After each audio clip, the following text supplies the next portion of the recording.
I was taken there, raped by Epstein, and trafficked by Epstein to many wealthy, rich, powerful people within different governments, our government, overseas, and also people in Hollywood.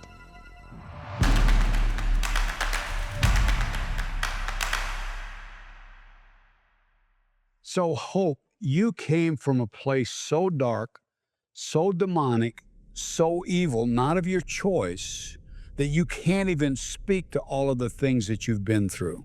Absolutely. It's so deep and dark. Unfortunately, a lot of people don't want to believe that that kind of evil is even possible. But unfortunately, Satan is evil, and his followers even more so. So they take after him, like the Bible verse says. He comes as an angel of light, so he looks really good, but he's actually Satan. And so that's what they look like. How wicked is it that a child, of 4 or 5 years of age is used by adult men? Exactly. And the sad thing about it is that it's you're re-victimized over and over and over because they put these things out on the internet. Child porn is huge. The U.S. is the biggest trafficking source that there is in any country. And there's more slavery now today than has ever been throughout history. So it's really an epidemic. And you mentioned in something that I read that even, good old Nashville, Tennessee, which you would think is just a good conservative American city, and it's not really, it is full of trafficking as well. Right. The sad part about it is there are traffickers really in every single walk of life, from the highest in government to your small town school. My main traffickers were in a very small town in Kentucky. They were coaches and teachers in the school, deacons in a small church. Deacons in a church. Right. Unbelievable. Mhm. So you have even been to Jeffrey Epstein's island. My main traffickers took me to Epstein Island um, underground. There is a underground network of child trafficking there. Signed me over to him and brought many wealthy people, governmental people, Hollywood, a lot of the rich and famous there to rape and traffic me, and he participated in that. So I literally was put in a cage many, many times, treated like an animal. It really correlates to how they did that with my mind as well. Really enslaved to the lies they told me and how they programmed me to think. It's the same every day, like the lies that we believe, how people are enslaved to think that they're no good because their dad said they're no good, or to think that they deserve what they went through because somebody hurt them. In this documentary, we'll hear from those who've witnessed both the horror and the healing. Jacqueline Farr, a licensed therapist and social worker, has spent years on the front lines counseling survivors of abuse and human trafficking. Her insight reveals the lasting damage and the long road to recovery. Because we realize like that's the most innocent thing that a child can lose. And when that's not protected in them, they're going to go, it's almost like fireworks. They're going in every direction. And our job as therapists is try to rein that in. And sometimes we feel like we don't do a good enough job at that. Or in my case, I don't. I feel like I can leave sometimes and feel like I have done nothing. You just do the best you can with it after that. So there's depression, anxiety, anger. You'll either go into homosexuality, lesbianism, or you'll be going into, you'll become trans. I've seen this a lot, and it's a really big deal in our teens right now. It's almost I could say every time I would get a person or deal with a teenager, I would say 5 out of 10 are going through that. And that is from being at some point molested in their life. So everybody that's listening now, there is a way out of both of those types of cages, and Jesus is that way. When I think of the pain and suffering that Epstein put me through, he treated me like an animal. He treated me like a dog in every way. I was put a chain around my neck like a dog. I was forced to do different sexual acts like a dog. So the most demeaning and humiliating things you can think of. Happening with the people that have been, they're being sexually trafficked, human trafficked, is it completely removes their the basics of who they are as a person and their dignity. They have no say, and I think as humans, the thing that we like is that we have a choice. Do I want to go shop? Do I want to go do this? And these people are completely taken against their will. They are then put in positions that if they've never used drugs before, they're given drugs in order to be able to get them addicted to drugs so they can remain addicted. And it also can become like a Stockholm syndrome, which all of a sudden, a person who takes you, if anyone doesn't know what that is you become like in love with the person who takes you to survive. So it becomes this very sick kind of mentality that I love you but hate you. I don't know how to survive without you now that you're addicted to drugs and now that you're addicted to all these things. And so your life as you know it is over. And so you get these people who are very, very nervous. They can't function within themselves. They can't think for themselves any longer. And it's a demonic attack against them. And it is a spiritual connection to these people because it takes the Holy Spirit to be able to heal them and to be able to deal with it and come out from that. And even then, it's I don't want to say lifelong, but they don't know how. They're afraid to go outside. And when you deal with these people, like even in right now, we're in a setting where it's calm. They don't have that ability because their central nervous system has been completely overridden with anxiety. And so what happens is like every little thing, it completely takes them over. And so then they become their self-esteem is destroyed. They don't really know how to rebuild their life. And so it takes almost a lifelong recovery process for that. When I heard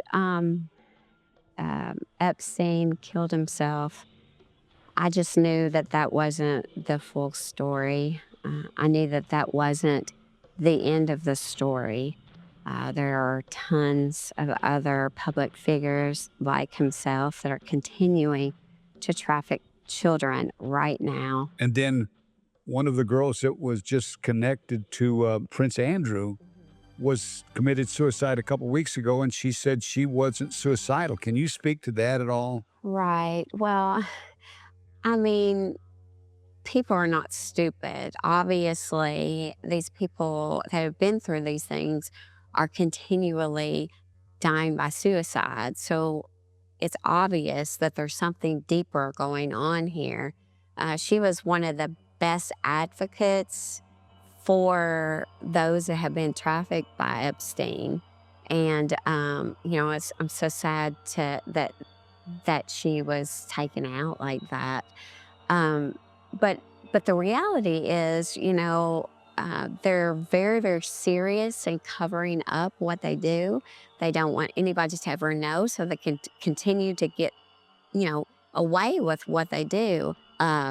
My main traffickers sold me, kind of gave ownership, really. It's like having ownership of a person because they see you as a commodity. They see you. As a piece of meat, really. Yeah, exactly. It's like you can sell drugs once, but a person you can sell over and over and over. So they know they can make a lot of money. They can have a lot of power and control.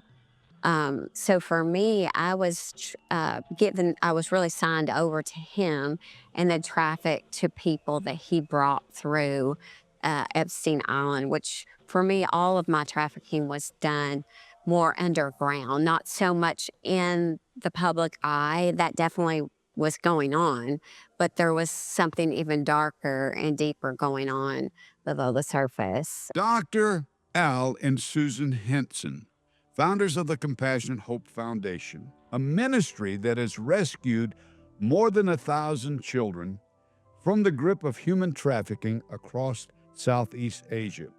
Their stories prove that light still pierces the darkest places and that redemption is possible through love, faith, and action. Together, these voices help us understand not only the depth of the evil, but the power of hope that still conquers it.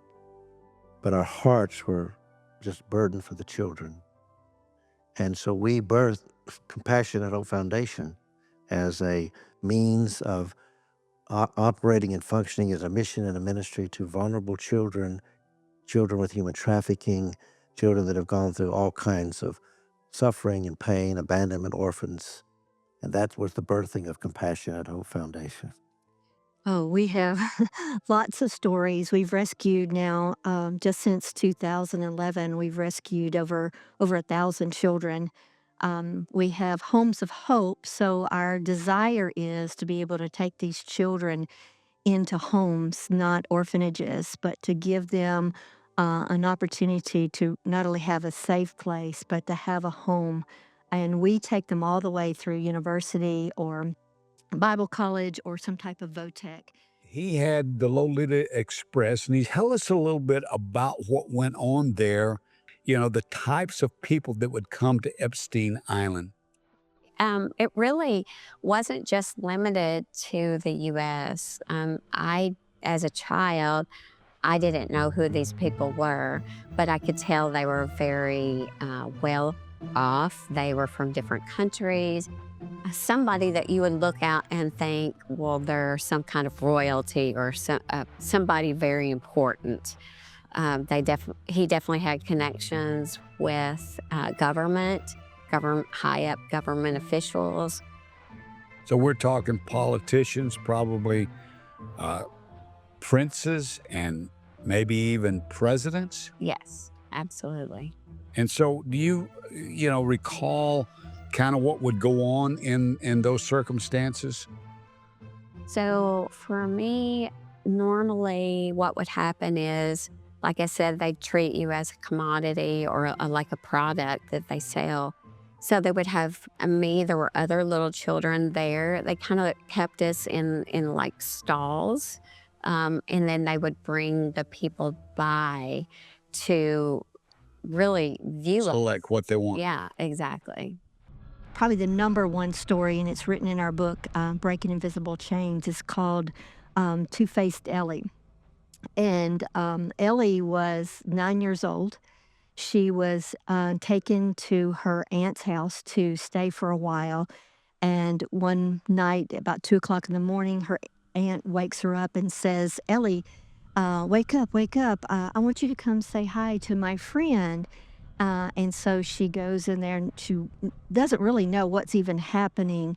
But when she returns to her room and she was told to go back to bed, she was just crying and weeping, and she just didn't understand what was going on. And she said, "That night changed me."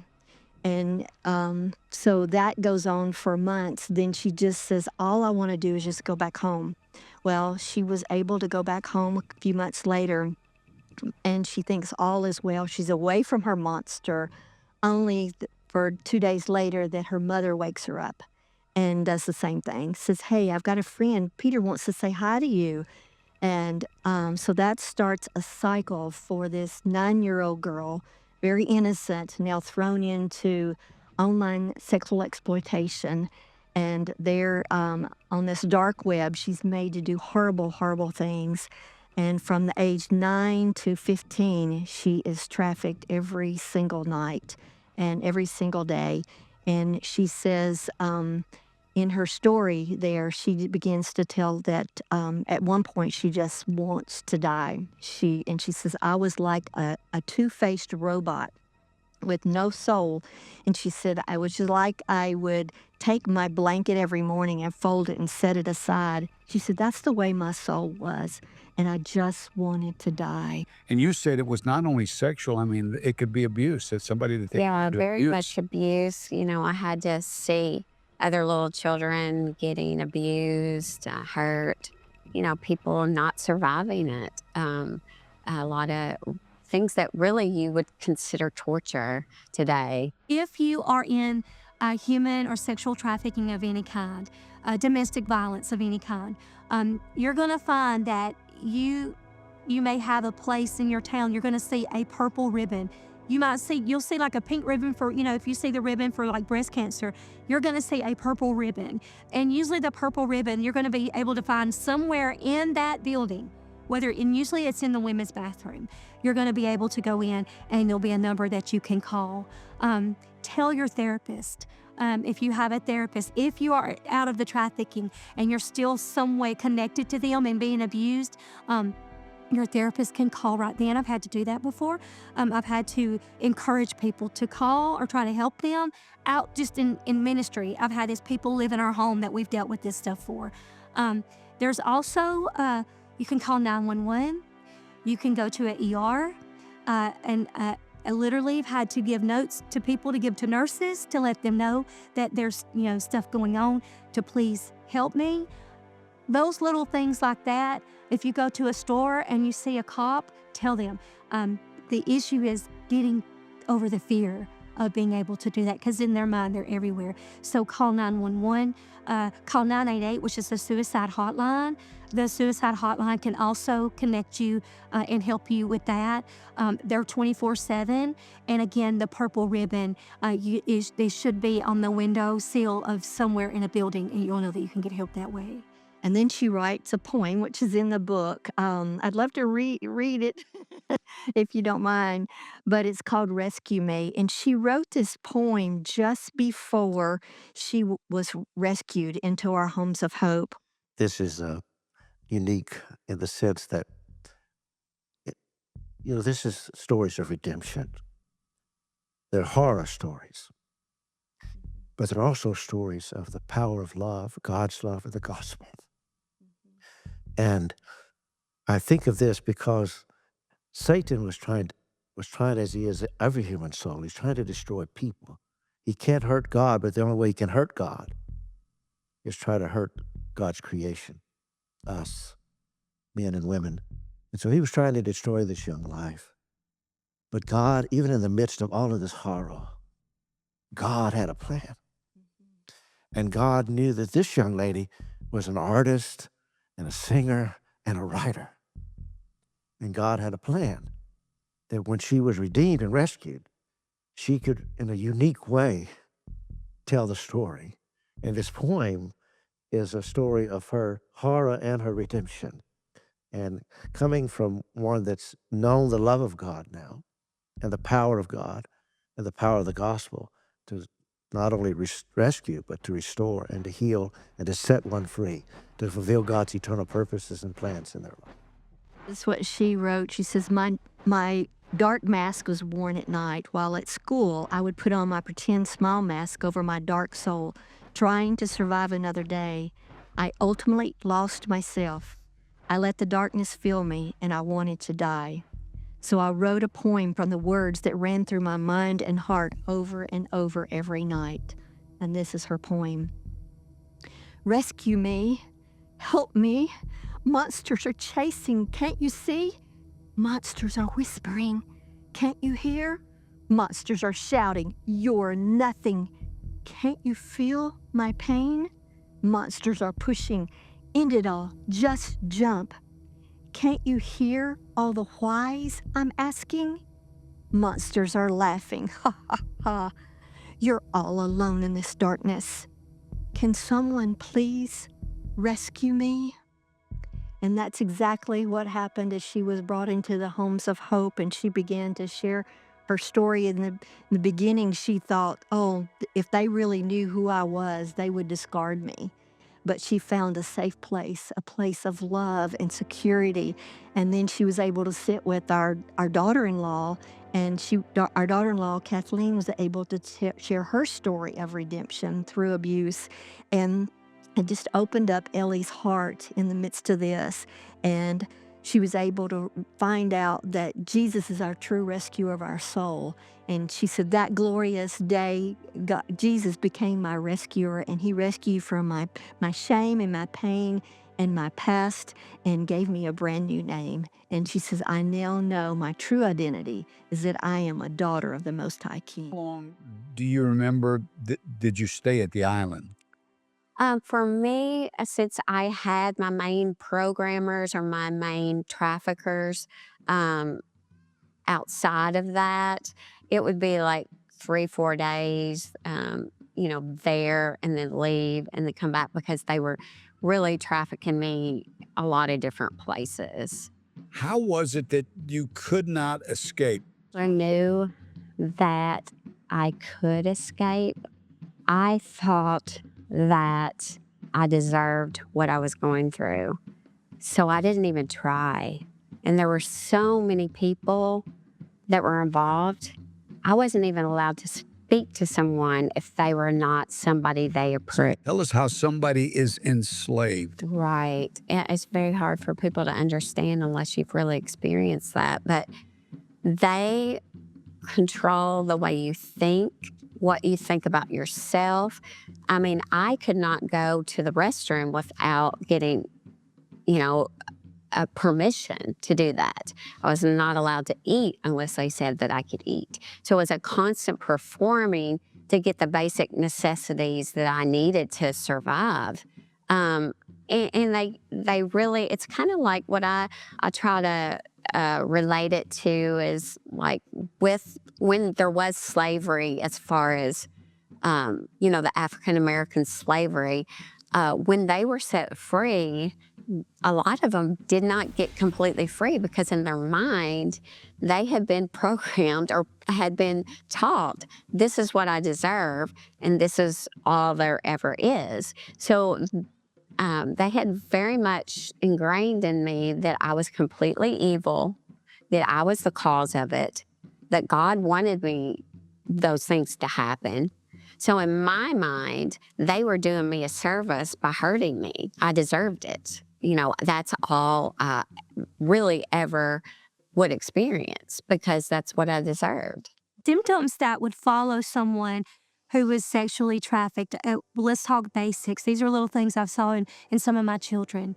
And you wouldn't think that it's that big of a deal, but when you first see it, this is like, if I see this, the first thing you're going to see is they're going to be this. They're going to not look you in the face. They're ashamed. They have no reason to be, but every bit of anything good was taken from them. So all of a sudden they're bad. And so the simple things that you would have to do is you'll start seeing they're bad. They talk about themselves bad. Everything about them, they hate about themselves.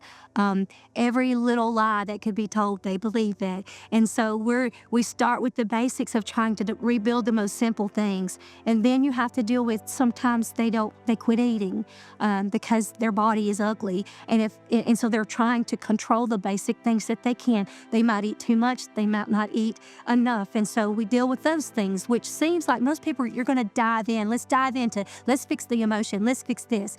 But you have to start. In therapy, I say it's like this. It's like an onion, and you peel an onion layer by layer and you cry. And a lot of that you have to spend, even in adult women, I've dealt with this, right? So they're sold or abused or they sell their body to get drugs. And the first thing you see is they hate themselves. They hate who they are. They're no good. They're not worthy of anything from anyone. And then we go, and it's like a repeat process of saying they're depressed, they're anxious, they're angry. They usually, we know statistically, it's usually women who are abused more because we know men can overpower them. But we know that we deal with it across the board. For example, I'm not sure that people are aware that there is safe houses for men now.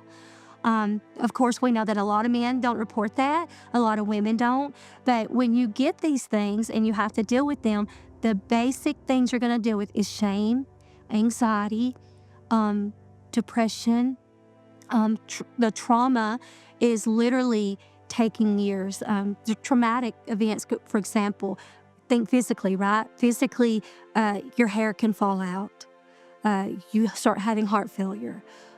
You start having, you cannot, it's like not functioning at all. And so you have to start with the basics, rebuilding a little at a time. You don't have to answer this if you don't want, but I know it was so deep and dark that you were raped, and probably by multiple people, and just used and abused, and there was never any kindness, any. It was just Yeah, again, it's hard for people to understand the depth or the level of evil. It's beyond comprehension, really. But now I never had any positive, anything good ever. The only thing that I remember um, being good, one day I had been kept in a closet for my main traffickers had kept me in the closet, and they would do like a deprivation kind of thing so that I would continue to do what they wanted me to do. And they let me out of the closet, and we actually went outside, and I hadn't been outside in like a long, long time. And I saw a yellow flower and a yellow butterfly. And in that moment, I knew that there was a God that didn't want, like, that there was something better than what I was going through. By seeing that beauty of what he created, it was like innate, like he was showing me that there could be something else, because I had no person telling me about anything good about Jesus. It was all bad stuff. that you could see in his handiwork that there was a God Exactly. and there was beauty. And so you were living in ashes, but you could see there was a side that was beautiful. Yeah, it cried out for him. And Carrie, not only is this story amazing, but Tim Tebow and Demi, his wife Demi, read the story just months after we really began to publish our book, and it went viral. And then they went back over to the Philippines, and they met with Ellie, and they got to meet her firsthand. And then to make this even more amazing is that Tim Tebow read this poem in front of the Senate to bring awareness to human trafficking.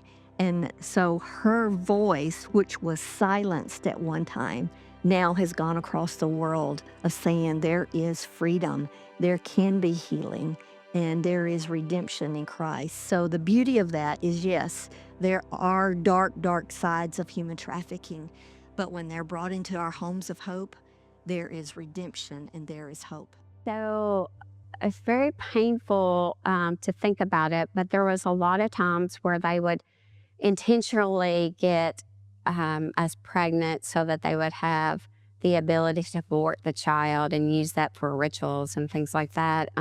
Very, very evil. But those times are really the hardest for me. I remember one time when if I had finally gotten free, I really couldn't experience any joy at all.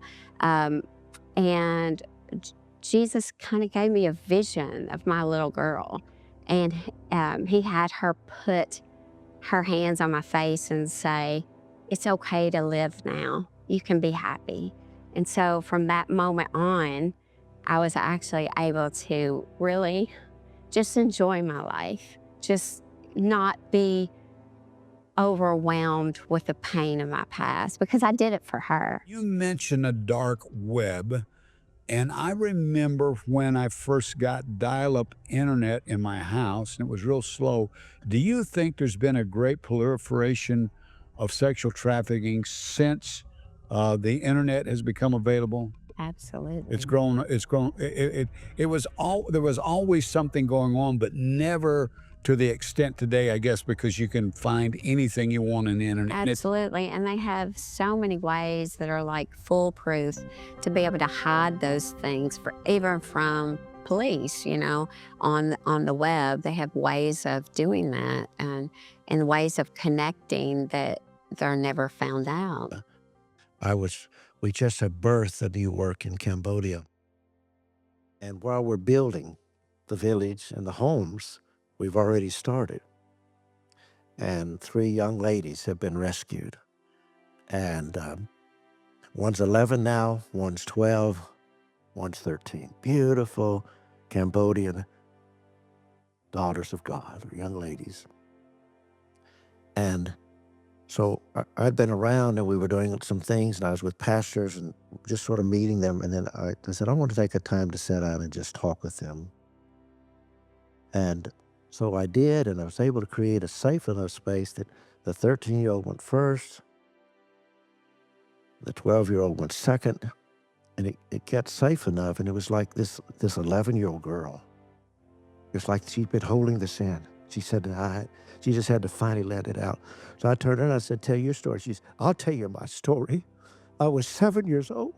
I was in a dark room, and this man got on top of me, and he raped me, and he raped me, and he raped me. I don't even know who he was. That's my story.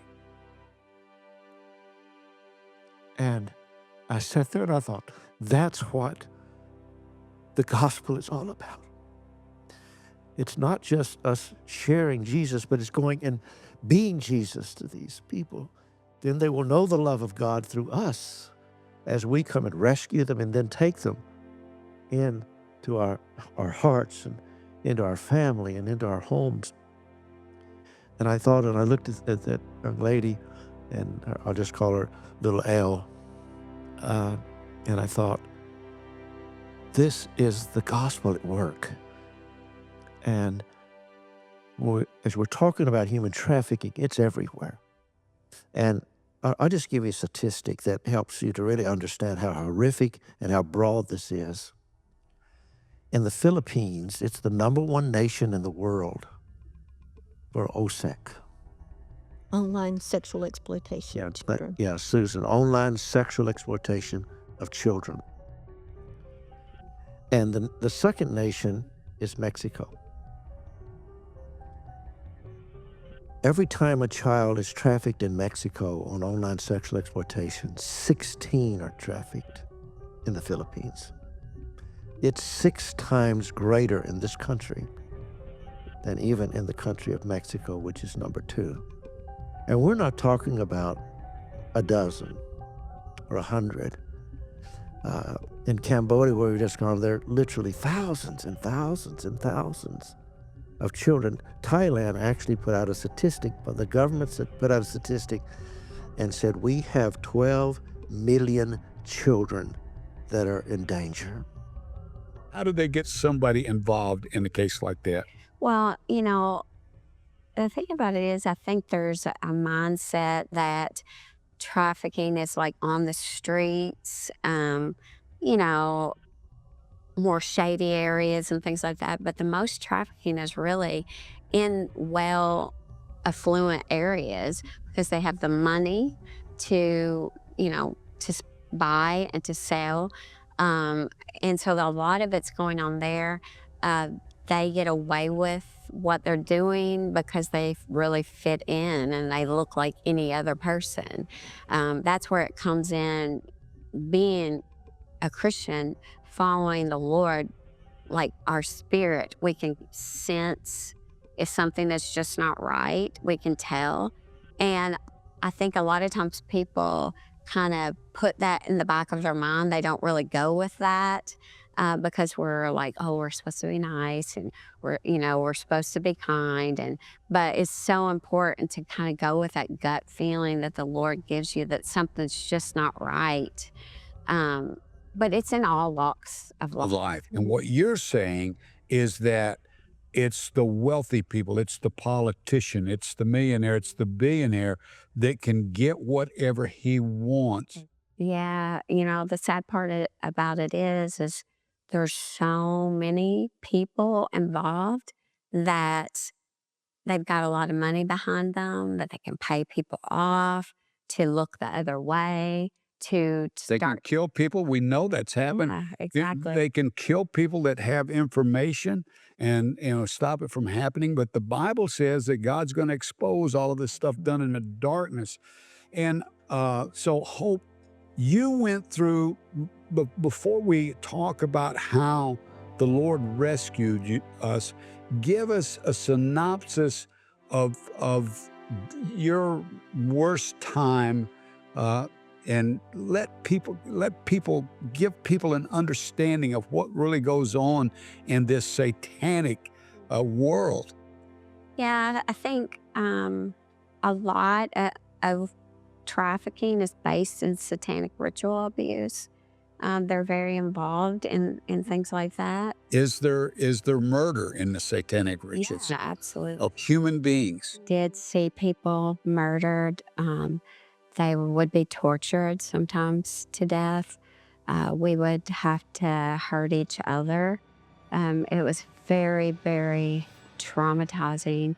But yes, they will go to the lengths of killing. I tell this to I said it to my mother. I'm in the Walmart line. There's 15 people. 10 of them are using, or 10 of them are in some form of abuse of some kind, right? There are places that you can go to that can help you, and you would never think of it. Like I said again, the ER. Go to your church. The church is connected to these resources that can call people right then in order for them to come and pick you up, hide you out. Those kind of things. Call a shelter. They have, and if you don't know the number, again, 911, they will be able to help you, connect you to a shelter. And if you're in a shelter, say there's a shelter in your hometown, they're not going to put you in that shelter. They're going to take you, meet you somewhere like at a grocery store in public. They'll find a way where to meet to where you can't be seen. Then they're going to take you and move you to another town so that they can hide you. And I forget what the number is, but something like 300,000 people have been missing that have come across the border. Yeah. And they're in trafficking. And you're saying that some of them are actually murdered in satanic rituals. Absolutely. You know, a lot of the homeless people, or a lot of the people that you see, the missing or over the border, that was planned on purpose. Like, that wasn't just, it happened. They knew what they were doing. They planned that they would have access to these children, and that they would make money off of really having them disappear. Whether it's through the rituals or through trafficking, however it is, um, it was done intentionally. Yes, it is. It's everywhere, and if you think that it's only in the slum areas of America, it's not. It's in the affluent areas. It's all over. I mean, it's in coffee shops. It's everywhere. So I think for one thing, we just need people to be. If you see something, do something. And be aware that these things are happening everywhere. When I was giving this statistics that the Philippines was the #1 country for the OSEC children, and it is a silent epidemic. Nobody's talking about it, but one of the reasons that the Philippines is so bad is because that it is a English-speaking country, and the children are taught in school English. So the perpetrators from English-speaking countries can call and ask them to do whatever they want them to see or do. And when we're looking at the stats, the sad thing that just breaks our heart is that America, the U.S., is the #1 country that is demanding this abuse. And we really shouldn't even say abuse. This is a crime. This is a crime against our children, against humanity. But it is 17 times worse than any other country. And if you've got that much of taking place here in America, you know that it's spread among the people here in America and the children in America. So it makes me so sad that we have perpetrators like this everywhere, and we're 17 times worse than any other country. But most of them that are the English-speaking countries are also like Canada and Australia and other places. But we're the top 3. And so that makes me very sad that U.S. is known for this. So yes, human trafficking is everywhere. But I think for us also is understanding that, like Al said, human trafficking has many faces. We're talking about TIP, which is trafficked in person.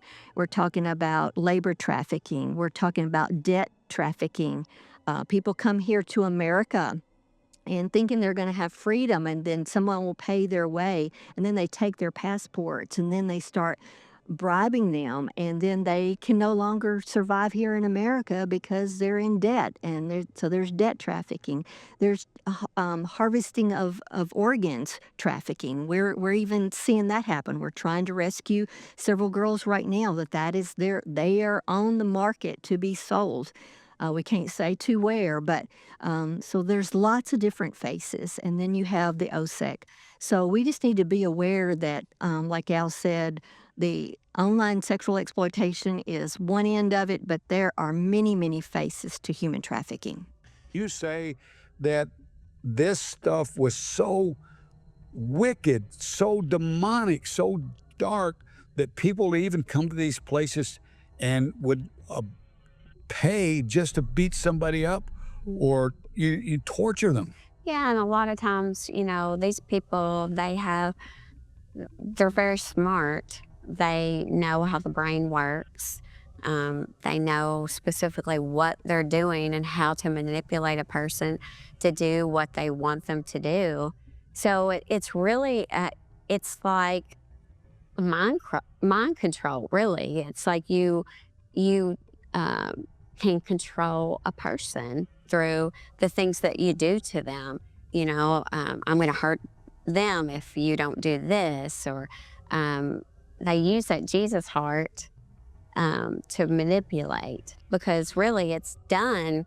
The whole reason why they're doing it is because they hate God and they want to hurt him the most that they could, and that is hurting his children. And not only that, Romans chapter 1 says that they, didn't recognize God for who he is, and he turned them over to a reprobate mind. Absolutely. So these people that are doing the types of things that you're talking about have a demented, wicked, evil mind. Now, Hope, you have testified before government officials. Tell us a little bit about that. Yeah, so President Trump's first term, I actually got an invitation to come and share my story at the Senate. I didn't. In front of the United States Senate? Yeah. Yeah. I did. I was able to share my story. There was a lot of other survivors and a lot of advocates and things like that there. Children are stolen and taken and put in a basement somewhere or a dungeon somewhere, and then those children are exploited over and over again. And I've heard statistics over the last few years that human trafficking will become the #1 evil in the world. Drug trafficking has been that now for decades, or drug abuse, or drug use, or drug sale. But drug is a one-time sale. But a human being can be sold up to 5 to 6, 7 times a day. We're talking about, in our experiences in Southeast Asia, when a young lady or a young man is trafficked, they may be sold for sex as much as 8 to 10 times a day after day after day. I had continual flashbacks for all the trauma that I went through. A lot of anxiety, just always looking over my shoulder, wondering when they were going to show up or when they were going to try to make me go back with them. It was really difficult on relationships. As I later on got married, it was difficult in every area because I'd not really experienced normal life. And Hope, you go into so much detail that it's amazing in your book. Tell us about your book. Yeah, my book is called To Tell the Truth. I call him Papa God because he's my father. Some of them say Abba Father, but we'll let you get by with Papa. So he said, Hope, I want you to write a book of your story, and I don't want you to leave anything out. I want you to put it all in there. Well, I had a lot of people say, Hope, are you sure you want to do that? Because there's a lot of people that are going to reject you, think you're crazy, like not want to hear it. But he said to do it, so I knew I had to do it. And I think the main reason is because he wanted other survivors to know that they're not crazy, that they can get free. And he wanted to wake people up to the truth and the reality of the depth of evil that people are capable of doing that's going on in this country right now. In one of our homes up in Chiang Kham, Thailand, there were two girls that came home from school one afternoon and they said, Mom Nari, can we go to the hospital?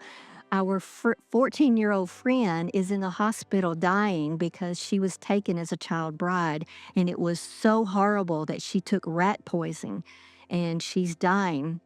Can we at least go and pray over her? So they go and do that. And they really don't believe she's going to make it through the night, but she does. But on the way back, when they returned home, Nari gets a phone call from another mom who is crying on the other end, and she lives an hour and a half away, and she says, my daughter is being tracked down to be taken as a child bride. America really knew they would be shocked beyond measure, wouldn't they? Yes. I mean, nobody understands how deep and how dark this is. Yes, you're exactly right. So Nari goes to their home and she listens to their story. There's two teenage girls. They're 13 and 14. It's Yang and Ying. This is a 40-year-old man, already has two wives, and she is just distraught because she's saying, no, Daddy, please, Daddy, no, Daddy. And she could tell that he was even thinking about this because Yang was one of 9 children, and he's trying to figure out how he's going to feed the other children. And she's about to graduate from 9th grade, and there's no more school there available for her. He can't afford to send her into to the city to go to high school. So he's thinking she's going to have to find a job or either she's going to have to get married. So he's considering this, and she just says, no, Daddy, please. And so finally, he says no. But the man walks out with a very angry voice and said, I will be back. Obviously, there came a time when, let's say you were rescued or you escaped sexual, predators and got away from that lifestyle. Can you speak to that and tell us what happened in your life to help you get free of this? Yeah, well, it's really probably even out of this says a lot, even out of all of the torture and the rape and the trafficking and all of that, this is probably the most painful part of my story. I was sent specifically to a Christian ministry that was having a lot of success helping people like me get free. And the whole reason I was sent there is really to take down the ministry. And this sounds crazy, I know, but these people know who is actually possibly going to be taking away their livelihood or, the reality that they are doing what they are doing might be exposed. So they're very targeted on Christian ministries and churches and things like that. But they didn't bet on that God is a lot bigger than they are, even though they think they're bigger than anybody in the world. And through that, these people began to really pray for me and love me. I didn't have to be perfect. Yang was like, what did he mean when he left? And so her mom and dad sat down and shared with her that in their culture, this acceptable practice is that even though the father said no, that it's acceptable for that man to come back and steal her away in the next 3 months at any time and have her for 7 days. I escaped through a long process of 7 years. My traffickers actually sent me to a Christian ministry specifically to take down the ministry. Of course, I didn't. That was not my choice. They were so prideful, they thought that God would never be able to rescue me. But through the love that they showed me, providing all my basic needs and ministry and prayer, I was able to get free. It did take 7 years, but I am totally free. And she just says, no, please, please, please. And so the next few weeks, she starts seeing him tracking her down like an animal. She knows he's on the hunt. And she's at school one day, and they see him again, and they hide in the crowd, and they run and try to get back home. And she falls into her mother's arms when she gets inside. And she says, Mom, please, please, please hide me. Do something. I don't want to go through this. And so that's when she called Nari. So Nari is sitting there listening to this story, and she offers Yang an opportunity to come and live in our home of hope. And so they make the decision. She packs her bag. She's on her way to probably 2 miles down the road, and then Yang starts crying. And she says, "We couldn't stop. We got to go back. We got to go back." And of course, Nari thinks she just, she can't do this. She needs to go back. And so she says, no, you don't understand. If I'm not there, he will just take my sister Ying. So they turn around and they go back to their home, and they offer Ying the same opportunity to become live in the home of hope. They showed you true love, not... I never experienced love before, so Yeah. it's so powerful. True Christian love. Yeah, exactly. So they showed you Christian love, and all you had ever had before was people pawing you and using you and that sort of thing. Yeah, and it wasn't something that happened overnight at all. It took 7 years for me to get completely free from those people. I mean, it's hard to understand that, but I was so ingrained. Everything about my life was so controlled and manipulated. It was really a freeing of my mind, and helping me to see that I deserved freedom, that I deserved to not be hurt anymore. If we had not stepped in that moment, what a difference that life Yang and Ying would have had. And now this child has a completely different future. And this is what, when we look at these children, that's what we want to see. We want to see them have a different future and a different hope. But there came a time in your life where you gave your life to Jesus Christ, and he set you free and healed those wounds. Absolutely. What are you doing today? Well, today I am taking every opportunity to share my story. It really is the purpose I feel like God's put on my heart, to really share the depths of what's going on so that people can be informed. They can be used to help these people that are getting free. There's so many people, so many children that have nowhere to go. They have nobody to help them. Had it not been for this couple that really gave me a place to live, they gave me a job, they gave me food, they gave me everything that I needed to survive, I wouldn't be free today. And I want people to be motivated by the Holy Spirit to take a step of what God tells them to do to help. Beautiful part of Ellie's story is the fact that she's now in Bible college. And I was with her just a few months ago, and I asked her what did she enjoy the most? And she said going out on Friday nights with all of her college students and taking the gospel to the streets. And just being able to, she said, to share my story of redemption with the world. And then I asked her, I said, what's your favorite subject in college? She said, Greek. So, you just never know with these kids, the beauty that's down inside of them when they're in that place of being safe and they have hope for the first time. And to see them blossom and bloom into the beautiful creations that God created them to be, it's just a beautiful journey of watching. It's the thrill of our hearts. Once I got to a level of freedom that I knew that I did not deserve to be enslaved any longer, the time that I was with the people that helped me so much, I thought I still deserved to be hurt. But I got enough healing to where I knew that I deserved to be 100% free. And I want to go back a few years because, we've been serving in the persecuted churches in different areas. We won't say where.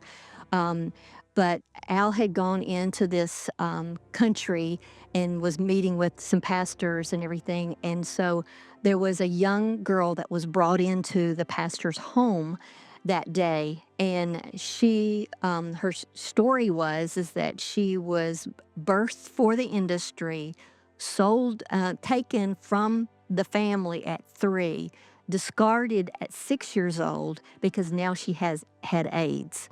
And when she was brought into the home, she did not speak. She was so traumatized. But the saddest thing is that she had never been given a name. She was a nobody. And so the family named her Mercy. And we all began to cry out, "Mercy for mercy."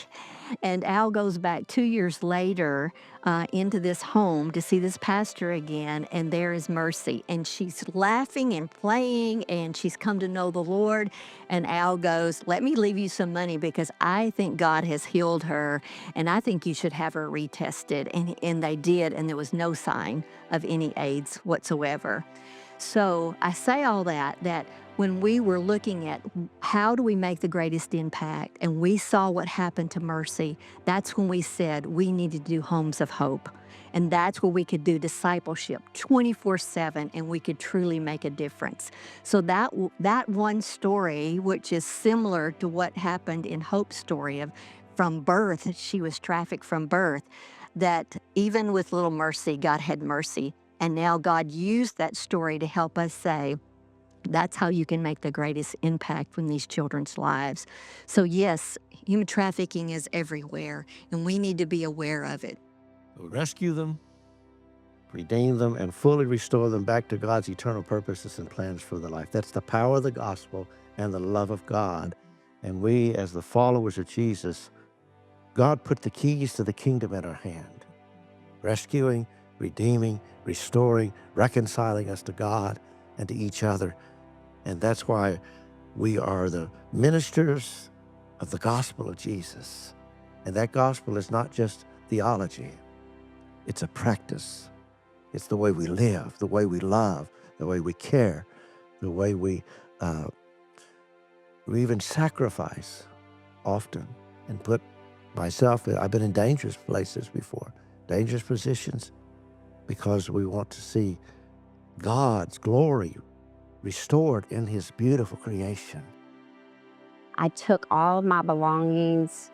I didn't have very much. I didn't have any furniture, any clothes or anything, pretty much just what was significant to me that couple had given me. And I went to somewhere where nobody would know where I was. Really didn't talk to anybody, was very isolated for quite some time. But I had the knowing of that I'm actually free. Hello, friend. I'm Carrie Farr, the founder of In Your Corner Ministries. Thank you so very much for watching the documentary. If the film was a blessing to you, please feel free to share it. Share it online. Share it with your church. Share it with your group, but share it so that other people can be set free. And prayerfully consider supporting the ministries involved in the production of this film. CompassionateHope.org and InYourCorner.tv. But most of all, my friend, if you do not know Jesus Christ as your Lord and Savior, ask him to forgive you of your sins today. Ask him to come into your heart and be your Lord and Savior. It'll be the best decision you've ever made.